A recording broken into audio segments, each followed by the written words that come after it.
क्या sitting arrangement में square table पर बैठे पर्सन्स की सिटिंग अरेंजमेंट करने में आपको प्रॉब्लम होती है? तो आज की क्लास में सीखते हैं कि कैसे इन क्वेश्चंस को जल्दी से जल्दी और एक ही बार क्वेश्चन को पढ़ते ही कैसे किया जाए। हेलो स्टूडेंट्स, मैं अभिषेक चौहान आपके अपने यूट्यूब चैनल अभिलेक्ष एकेडमी पर आपका स्वागत करता हूं। और आज की क्लास में जैसा कि मैंने बताया कि आज हम स्क्वायर अरेंजमेंट करेंगे, मतलब ऐसे क्वेश्चंस करेंगे जिसमें जो पर्सन्स हैं वो स्क्वायर टेबल पर बैठते हैं, जो पर्सन्स हैं वो स्क्वायर टेबल पर बैठते हैं। ठीक है, तो देखते हैं और उसके बारे में बात करेंगे। अब स्क्वायर टेबल में और सर्कल में क्या डिफरेंस है? जो स्क्वायर टेबल, जो सर्कल होता है उसमें या तो सभी का फेस इनसाइड होता है, या तो सभी का फेस कहां पर होता है, इनसाइड होता है, या सभी का फेस आउटसाइड होता है, और या ऐसा भी हो सकता है कि कुछ पर्सन का फेस इनसाइड है और कुछ पर्सन का आउटसाइड है। लेकिन स्क्वायर वाले क्वेश्चंस में क्या होता है, ये कंफर्म होता है कि कॉर्नर वाले या तो अंदर की तरफ बैठे हैं फेस करके, ठीक है, और साइड वाले बाहर की तरफ, या वाइस वर्सा भी, मतलब उल्टा भी हो सकता है कि कॉर्नर वाले बाहर की तरफ फेस करके बैठे हो और जो साइड में बैठे हैं वो सारे इनसाइड फेस करके बैठे हो। तो ये दो कंडीशंस स्क्वायर टेबल में हो सकती हैं। तो आज की क्लास में देखते हैं पहला क्वेश्चन क्या हो सकता है इसमें। देखो, जैसा कि यहाँ पर क्वेश्चन दिया हुआ है, क्या 8 फ्रेंड्स से P Q R S T U V और डब्ल्यू एक स्क्वायर टेबल पर बैठे हैं। स्क्वायर टेबल पहले बना लेते हैं।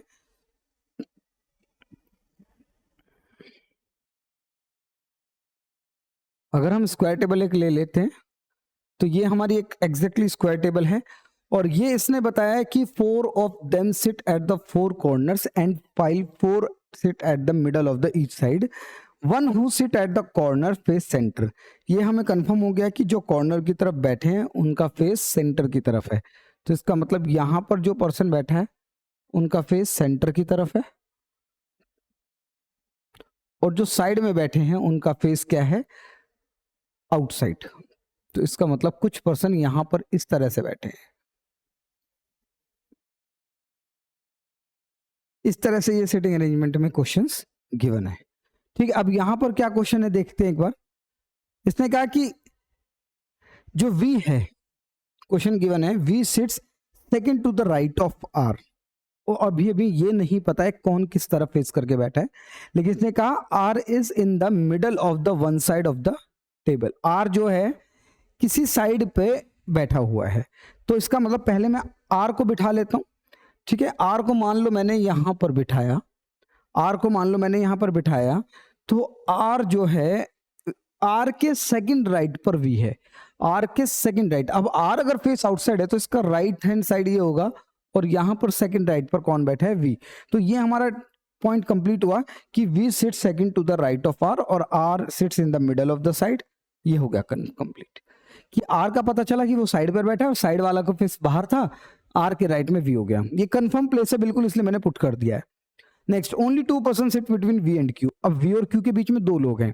ठीक है, अब V और Q के बीच में 2 लोग हैं, इसका मतलब V अगर यहां पर है तो 2 लोग छोड़कर यहां पर भी Q हो सकता है, 2 लोग छोड़कर यहां पर भी Q हो सकता है। तो मैं 2 कंडीशन ले लेता हूं, लेकिन सर्कल लगा देता हूं कि ये दोनों क्या है, एज्यूम्ड है। ये दोनों क्या है, एज्यूम्ड है। ये मैं सर्कल लगा रहा हूं कि ये दोनों कंफर्म नहीं पता, लेकिन एज्यूम्ड है कि V के हिसाब से Q यहां भी हो सकता है, यहां पर भी। जो गलत होगा वो उसको मिटा देंगे हम। ठीक है, तो इस तरह का 2 person sit between V and Q और S is immediate neighbour of Q। S जो है Q का नेबर है।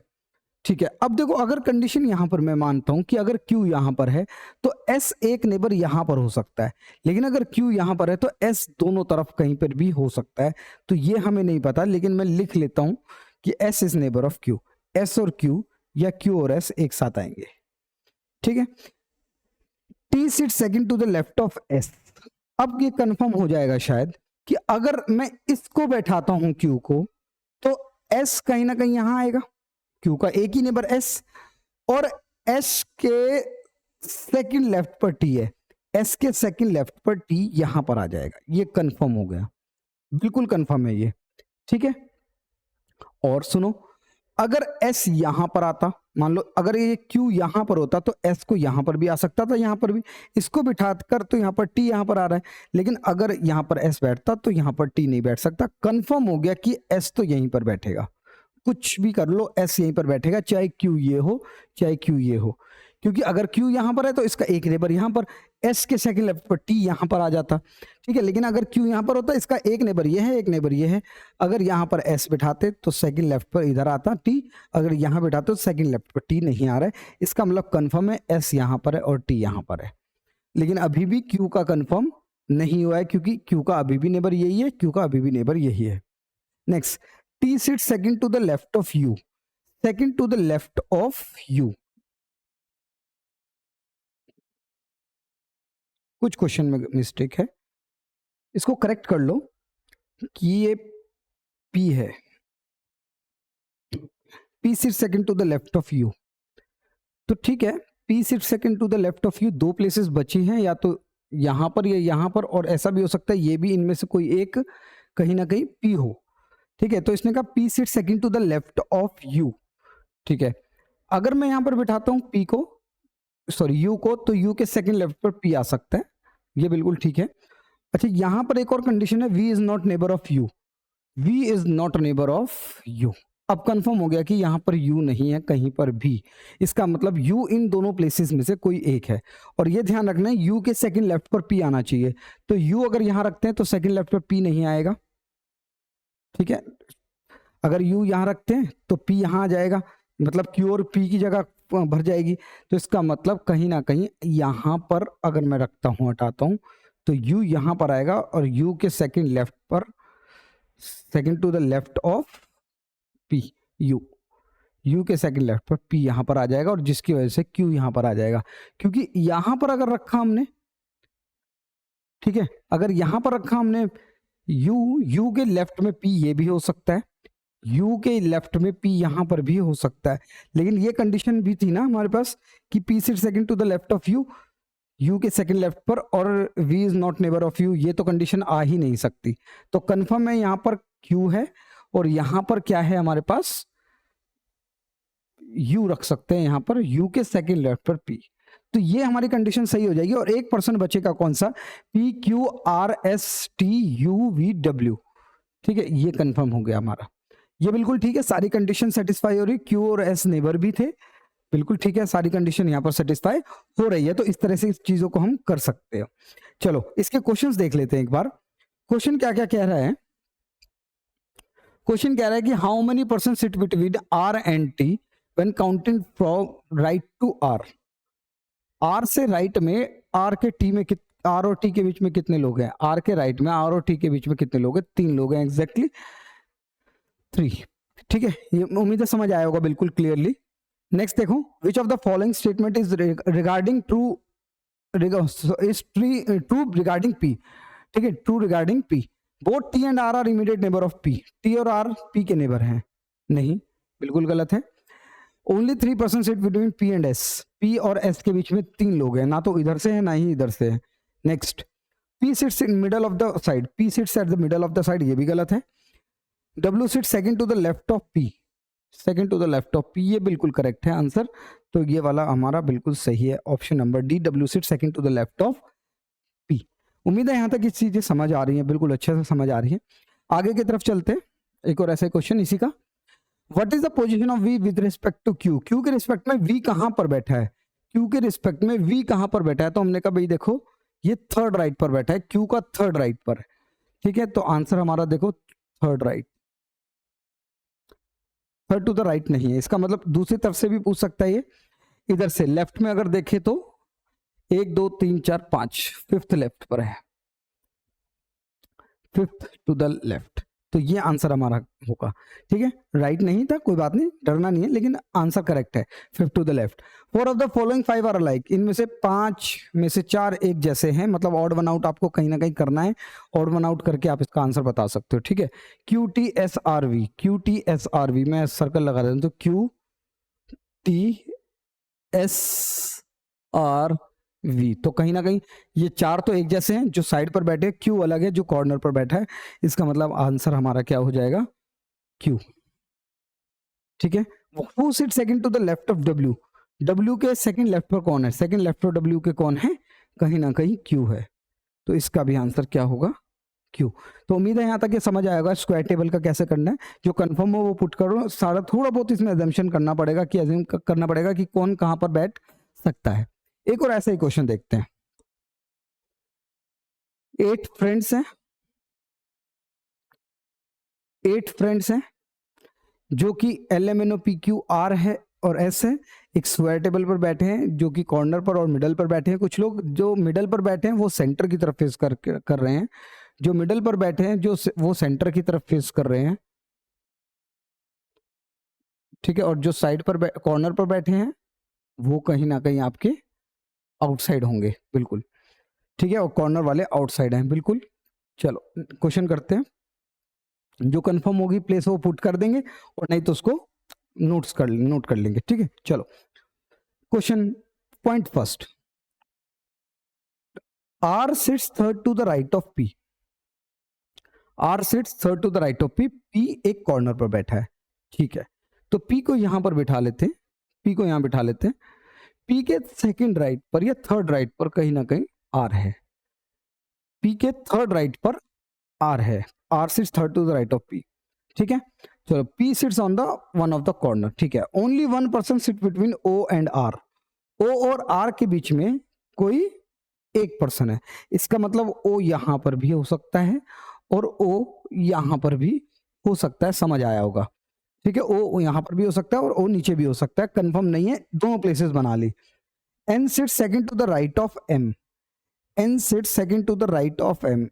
M के राइट में, M अगर कहीं पर भी फेस होगा, M के राइट में कितने नंबर पर बोला है इसने? सेकंड राइट पर। M के सेकंड राइट पर कौन है? N। M के सेकंड राइट पर M है, सॉरी M के सेकंड राइट पर N है। Only 3% sits between M and L। M और L के बीच में 3 लोग हैं और S sits immediate right of L। L के इमीडिएट राइट पर कौन है? S है। तो ये हमारी कंडीशंस बनेगी। अब यहां पर देखते हैं कौन सी कंडीशन हम बैठा सकते हैं, ठीक है। अब देखो सबसे पहले देखो आर ओ की दो मतलब कहीं ना कहीं आपकी पोजीशन बन रही है। पहले मैं एक जगह मान के चल लेता हूँ, वो ज्यादा बेहतर तरीका है क्योंकि कुछ ऐसा जुड़ नहीं रहा है, सारी चीजें एजम्पशन पर होंगी। तो मैं पहले मान लेता हूँ कि ओ यहाँ पर है, तो मैं एक जगह कैंसिल कर देता हूँ और मान लेता हूँ कि ओ यहाँ पर है। अगर ये कुछ गलत हुआ, अगर कुछ गलत हुआ तो हम उसको फिर उधर बिठा लेंगे ओ को ऊपर की तरफ और फिर उसको सारे डायग्राम को कंप्लीट करेंगे, ठीक है। चलो अब यहां पर देखते हैं, इसने कहा कि भाई M और L के बीच में 3 लोग हैं। M और L के बीच में 3 लोग हैं, इसका मतलब कहीं ना कहीं 3 लोग अगर इधर हैं तो ये 3 या ये 3 इधर का मतलब M और L के बीच में यहीं पर ये 2 लोग बैठ सकते हैं और कोई आमने सामने कोई जगह खाली ही नहीं है जिस पर इनको 3 जगह छोड़कर बैठाया जा सके। M के सेकंड राइट पर N है।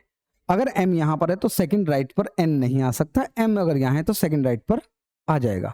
इसका मतलब कंफर्म हुआ है कि M यहां पर है और L यहां पर है और M के सेकंड राइट पर N है। ये उम्मीद है ये यहां तक बिल्कुल समझ आया होगा, आपको बिल्कुल क्लियर रहा होगा, ठीक है। चलो ये भी हो गया, ये भी हो गया। L के बिल्कुल इमीडिएट राइट पर S है तो इसका मतलब S यहां आएगा और एक पर्सन बच गया LMNOPQ, Q बच गया हमारे पास, तो Q यहां पर आ जाएगा, ठीक है। अब देखो अगर यहां पर ये O की वजह से कुछ गलत होता, पहली बार में ही ठीक बन गया, अगर ये गलत होता तो फिर हम O को ऊपर बैठा लेते, सारी प्लेसेस को रख के देखते, कहीं ना कहीं कुछ ना कुछ ओवरलैप करता और जिसकी वजह से हमारा आंसर, मतलब अगर यहां पर ये गलत होता तो कुछ ना कुछ ओवरलैप कर जाता, लेकिन ये बिल्कुल करेक्ट है, ठीक है। यहां तक उम्मीद है समझ आया होगा। क्वेश्चन देख लेते हैं, इसके आंसर क्या है। देखो इसने कहा what is the position of N with respect to L। L के रिस्पेक्ट में N कहां पर है? L के रिस्पेक्ट में N कहां पर है? हमने कहा भाई सेकंड लेफ्ट पर है, सेकंड लेफ्ट पर है, second to the left. Option number D बिल्कुल करेक्ट आंसर है, ठीक है। नेक्स्ट देखो, which of the following is true regarding R। R के बारे में कौन सी इंफॉर्मेशन इसमें से क्या है ट्रू वाली बतानी है, ठीक है। चलो R के बारे में देखते हैं। फर्स्ट, इधर 2 और 4% sitting between R and S। R और S के बीच में या तो 2 या 4 लोग हैं, नहीं गलत है, बिल्कुल 3 लोग हैं, किसी भी तरफ से गिन सकते हैं। Q second to the right of R। Q जो है second to the right of R है, second to the right of R, ये बिल्कुल करेक्ट है। Q sit second to the right of R, ठीक है। उम्मीद है ये समझ आया होगा, बिल्कुल अच्छे से समझ आया होगा। नेक्स्ट की तरफ चलते हैं। Next, how many person sitting between R and S। R के राइट में, आर और एस के बीच में तो एग्जैक्टली तीन लोग थे ना, अपोजिट थे ये एक दूसरे के, तो किधर से भी गिन लो आप, तीन ही लोग होंगे। चलो, who sit second to the left of O, O के सेकंड लेफ्ट पर कौन है, ओ के सेकंड लेफ्ट पर कौन है, ओ का लेफ्ट इधर होगा, इनसाइड फेस है, सेकंड लेफ्ट पर एस है, तो आंसर हमारा एस आ जाएगा। 4 ऑफ द 5 आर अलाइक, कहीं ना कहीं वो इनसाइड या आउटसाइड फेस की तरफ होगा। S Q O R M, S Q O R M, S Q O R M, तो कहीं ना कहीं ये चार साइड पर बैठे हैं और एक कॉर्नर पर एम, तो वही उसका ऑड वन आउट वाला आंसर होगा। एम बिल्कुल करेक्ट आंसर है। उम्मीद है यहाँ तक ये चीजें समझ आई है, तरीका समझ आया, कैसे अटेंड करना है क्वेश्चन को, ये बिल्कुल क्लियर रहा होगा आपको। उम्मीद है यहाँ तक चीजें बिल्कुल क्लियर रहेंगी।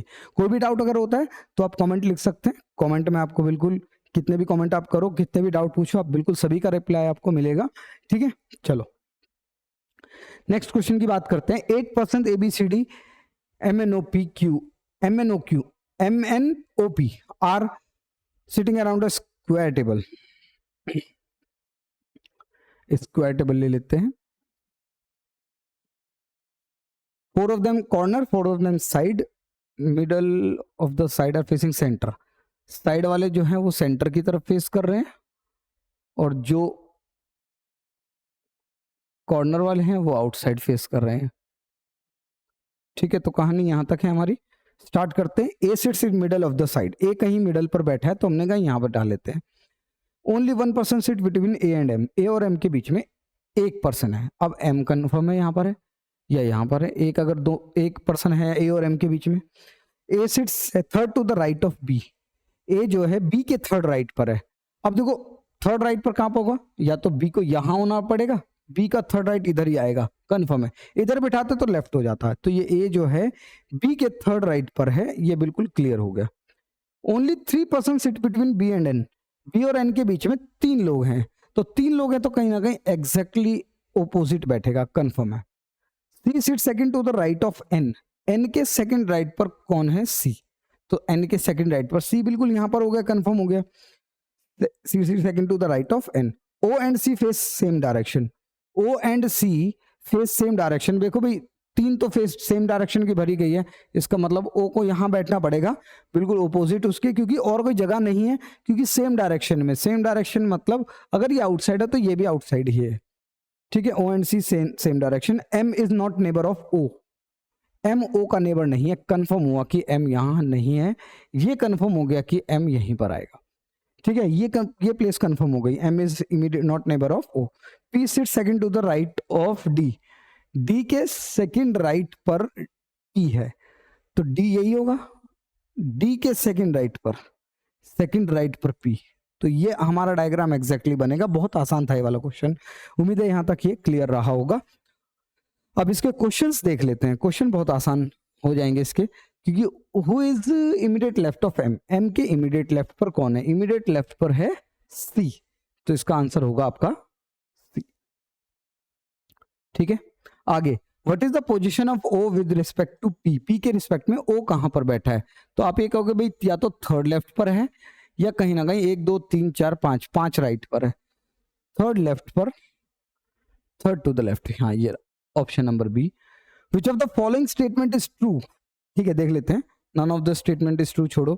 Only 3% sit between O and D, O और डी के बीच में 3 लोग हैं, नहीं। D sits second, sorry D sit third to the left of A, D sit third to the left of A, नहीं बिल्कुल गलत। M sit at the corner, M किसी कॉर्नर पर है, नहीं ये भी गलत है, साइड पे बैठा है। M is immediate neighbour of P, हाँ गलत, नहीं बिल्कुल, तो आंसर क्या होगा, none of the given statement is true. Clear है यहां तक, उम्मीद है समझ आ रहा होगा बिल्कुल अच्छे से, किसी तरह का कोई डाउट नहीं रहेगा। As per the given arrangement 4 of the 5 are alike, ये फिर से वही रहा होगा inside outside, D A P M O, D A P M O, D A P M O, तो आंसर क्या आ जाएगा, ओ, ये कहीं ना कहीं कॉर्नर पर बैठा है, ओ आंसर है। Who among the following sits exactly between between B and the one who sits immediate right of N? Immediate right of N और B के बीच में कौन बंदा बैठा है, इमीडिएट राइट ऑफ एन ये रहा और बी के बीच में कितने बंदे बैठे हैं, यही इसने पूछा है शायद, हाँ यही पूछा है बिल्कुल। तो इसका आंसर क्या होगा, पी और सी, पी और पी, पी और सी या सी और पी एक ही बात है। ठीक है, यहां तक उम्मीद है समझ आया होगा आपको। तो इस तरह के क्वेश्चन आपके स्क्वायर अरेंजमेंट के रहते हैं, बहुत आसान रहते हैं। अगर इस तरह के क्वेश्चन आए तो आपको इसी तरह से करना है, किस बस ध्यान रखना है नोट्स का।